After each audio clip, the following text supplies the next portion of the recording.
Salut YouTube, c'est Superboki. Et si je te disais que pour une moindre somme, tu pouvais avoir un NAS avec un stockage illimité, est-ce que ça t'intrigue? Oui, capitaine! J'ai mal entendu. Est-ce que ça t'intrigue? Oui, capitaine! Ici, je vais te présenter l'offre de Google Workspace qui, pour moins de 10 € par mois, te permettra de stocker jusqu'à 1 péta de données sur leur serveur. On va donc voir dans cette vidéo l'inscription et la mise en place des services, puis je ferai d'autres vidéos pour pouvoir lier ce stockage sur ton serveur, que ce soit sur Unread ou sur d'autres plateformes. C'est parti! Quelques petits prérequis avant de débuter: une adresse mail valide, un nom de domaine et être prêt à donner 10 € par mois à Google. Moi pour l'exemple, je viens de créer une adresse sur Gmail superboki.lab@gmail.com et j'utiliserai comme nom de domaine superboki-lab.fr que j'ai acheté il y a de ça un an sur Yonos. On a assez papoté, on va aller voir l'offre de Google Workspace. On arrive sur leur interface, on va aller voir les tarifs. Et tu vois ici l'offre Business Standard à 9,36 € par mois, c'est celle que nous allons choisir. Donc là tu vas me dire, Superboki, tu te fous un peu de notre gueule, il y a marqué 2 Tera par utilisateur. Et c'est vrai.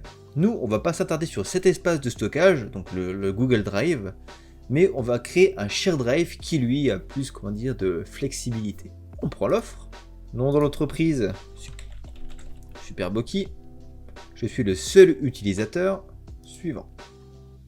Concernant le nom et le prénom, tu peux mettre un peu ce que tu veux, par contre l'adresse mail doit être valide, car c'est elle qui va être liée à ton offre Workspace. On valide.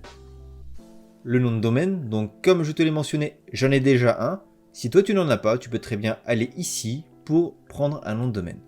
Donc mon nom de domaine à moi, c'est superboki-lab.fr. Ok. Ça ne m'intéresse pas d'être tenu informé par vos offres, mais c'est gentil de demander. Non plus. On va ici créer le compte qui sera utilisé pour gérer notre Google Workspace. Donc on va l'appeler pour l'exemple sdrive@superboki-lab.fr, sdrive pour share drive, un peu d'anglicisme ne fait pas de mal. Ici on mettra un mot de passe très compliqué, je ne suis pas un robot, et on continue. On vérifie bien que c'est l'offre que nous avons choisie.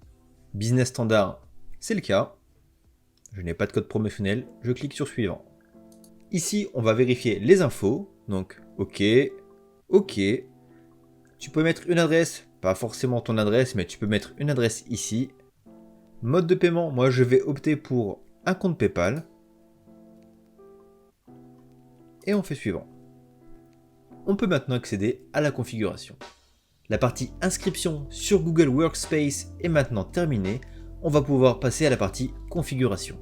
On va dans un premier temps associer le nom de domaine superboki-lab.fr à Google Workspace. Donc pour ça, plusieurs méthodes. Soit il reconnaît ton hébergeur et propose une validation qui va se faire automatiquement. Ou sinon, tu peux cliquer ici et le faire de manière manuelle en rentrant la variable txt chez ton hébergeur pour pouvoir lier ton nom de domaine à Google Workspace. Moi je vais faire une méthode automatique car bon, elle m'est proposée. C'est simple, c'est du clic-clic, ça me va très bien. Tu vois ici un temps restant de 5 minutes. En effet, la validation peut prendre plusieurs minutes, donc ne t'inquiète pas si c'est un peu long. Sache que cette validation de nom de domaine est nécessaire afin de pouvoir terminer la configuration de notre Google Workspace. A few moments later. Le compte est bien associé, on peut ignorer les autres étapes pour le moment. On va maintenant aller valider les conditions d'utilisation.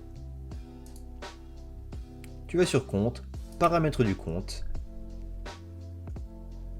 Et ici, tu as des conditions d'utilisation en attente. Tu cliques.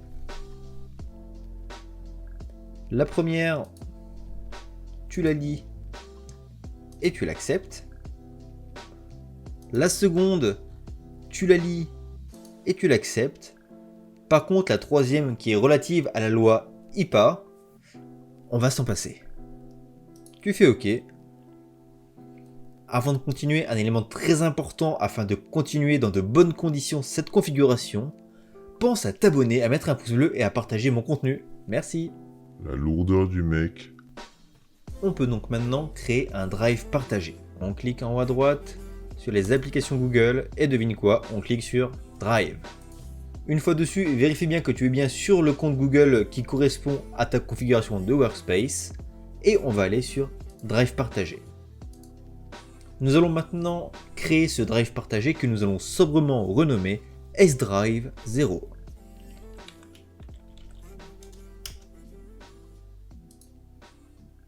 Même si ce share drive est pour ainsi dire presque illimité, il y a cependant quelques limites.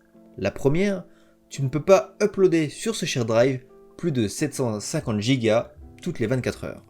Tu ne peux également pas uploader un fichier d'une taille supérieure à 5 Tera. Et enfin, je mets des pincettes, je crois que tu es limité à un nombre de fichiers à hauteur de 400 000. On continue. On va maintenant procéder à la création du client ID qui sera nécessaire pour AirClone, car oui, on utilisera AirClone pour lier ce share drive sur ton serveur.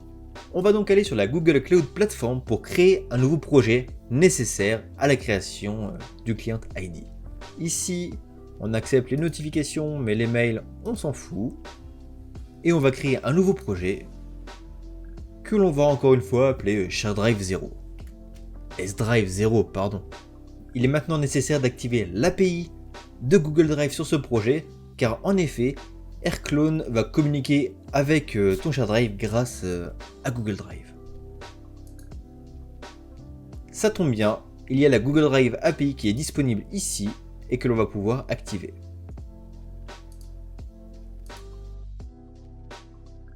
On va maintenant créer notre identifiant en cliquant sur devine quoi, identifiant et créer des identifiants. ID client out. On nous indique que c'est pas possible car il faut avant configurer l'écran d'autorisation. On s'exécute. On choisit le type externe. L'application qui demande l'autorisation ce sera AirClone, donc du coup on va l'appeler AirClone. Ici tu mets ton adresse mail et ici tu la mets une nouvelle fois.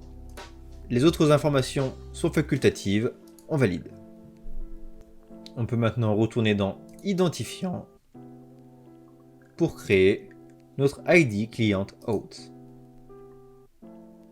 Type d'application, on va mettre nous application de bureau. Je vais l'appeler SuperBookey S-Drive 0. On crée. Félicitations à toi, si tu as réussi à suivre toutes les étapes de ce tutoriel, tu as maintenant tout ce qu'il te faut pour pouvoir configurer ton share drive avec AirClone. On arrête la vidéo ici, le Google Workspace est configuré. On verra dans la prochaine vidéo comment pouvoir lier ce share drive sur ton serveur Unread. Et si t'es gentil et que j'ai plein de pouces bleus, plein de super gentils commentaires, dans la foulée je ferai la vidéo pour pouvoir lier par exemple ton share drive sur une Debian. Wow! Si tu as rencontré des difficultés dans ce tutoriel ou si tu as des questions, n'hésite pas à les mettre dans les commentaires, j'y répondrai.